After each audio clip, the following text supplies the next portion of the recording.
Joe was born in Elyria, Ohio. He attended Elyria High School.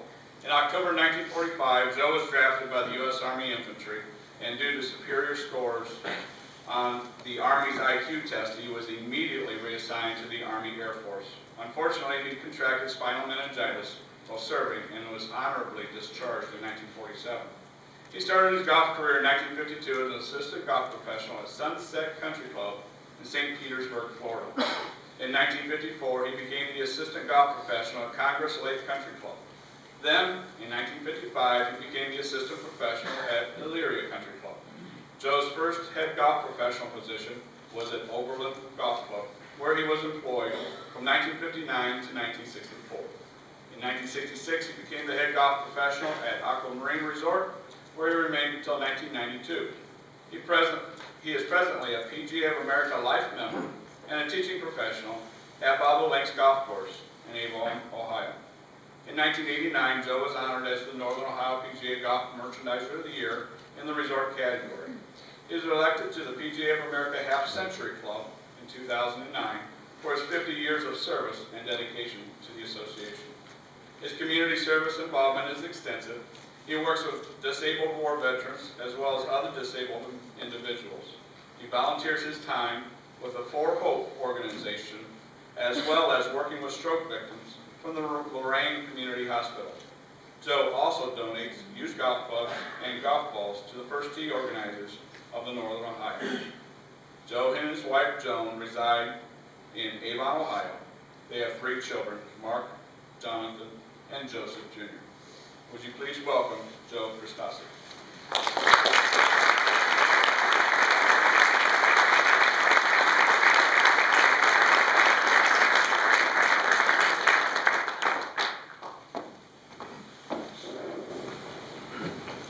Thank you for the wonderful introduction. My nephew is in New York and he couldn't be here, and my son and my nephew put this all together by picking up newspaper clippings from way back, and I'm here today. I would like to say thank you to the Hall of Fame Committee, the officers, staff members, and board of directors, and members of the PGA. I would like to share this with all the members here from the PGA that give so much to the community service. And that's what my story is. I try to help as many people as I can. And I would like to introduce my guest here, my son Mark, daughter-in-law Brenda, my wife, lovely wife Joan, and Bill Fitch from Bobbling Golf Course, where I teach at the present time. And I'll talk and just give a few things that I've done in the past, and when I hear the music, I'll stop talking. Many years ago, when I was at Aquamarine, we had a young lady that worked in the office, and she had a brain tumor, and she had 2 months to live. And my assistant and I decided to go over and pay her a visit to see how she's doing. It was a week before Thanksgiving. We got there, it was a small apartment, very crowded. And during the conversation I mentioned, who's going to cook Thanksgiving dinner? And the mother says, Chris, all we have is 2 hot plates. So after visiting for a little bit, I said, I'll tell you what, Thanksgiving Day at 1 o'clock, be ready, because we will have a complete turkey and the whole dressing, everything. So be here at 1 o'clock on Thanksgiving Day. And in the meantime, I talked to a few of the members, and one of the members said he had almost a brand new stove in the garage that I could have. So Thanksgiving Day, we went there with a large turkey and all the dressing, everything that's for Thanksgiving. And when we left, we told her that the next day they're going to deliver a stove and hook it up. Sorry. And it was a good feeling, and then from then on, it seemed like it snowballed. And then, I'll just talk just a couple more things. We had less fortunate people from age from 14 to 40 at the Croft House.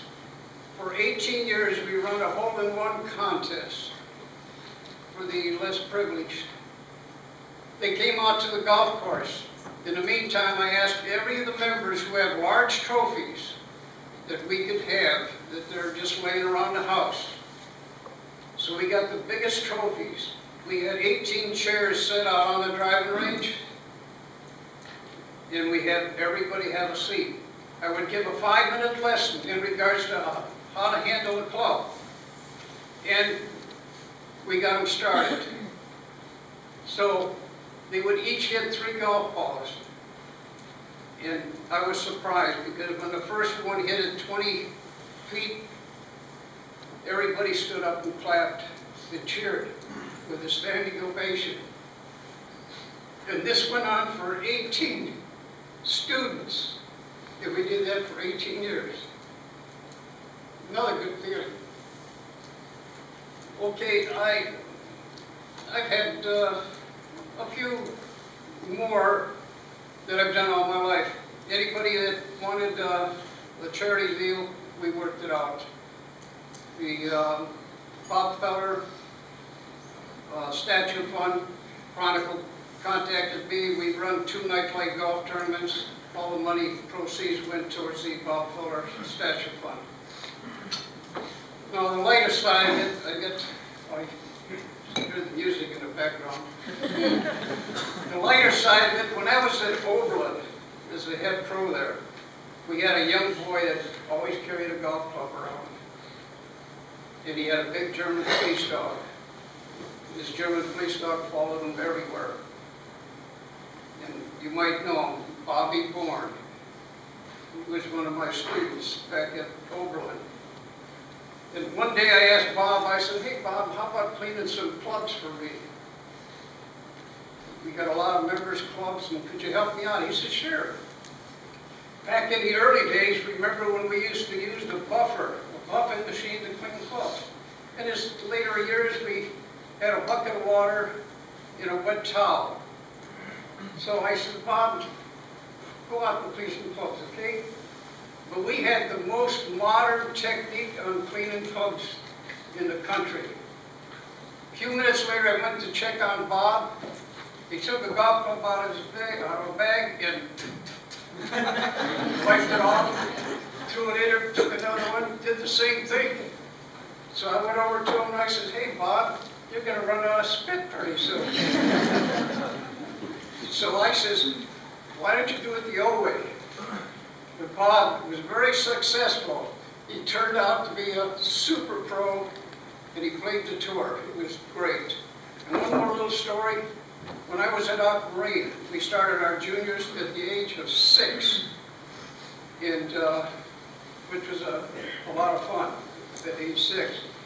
Anyway, we had a young boy by the name of Johnny, and so we had a lesson on woods, on how to hit a driver and how to tee the ball up. So I was working with a couple of students, and I happened to glance over to the left, and I see Johnny sitting on a tee, taking a ball, putting it on a tee, standing up, addressing the ball. As it fall off the tee, he would sit down, do the same thing. It proceeded. After 3 times, I went over to him and I says, why don't you do it the right way? So I showed Johnny how to tee the ball up again. So a few minutes later, I looked, and there he is sitting on a tee, teeing the ball up. And this went on through the whole series of lessons. He moved out of town. So in your travels, if you ever see a guy sitting on a tee, teeing a ball up, remember, he's my student.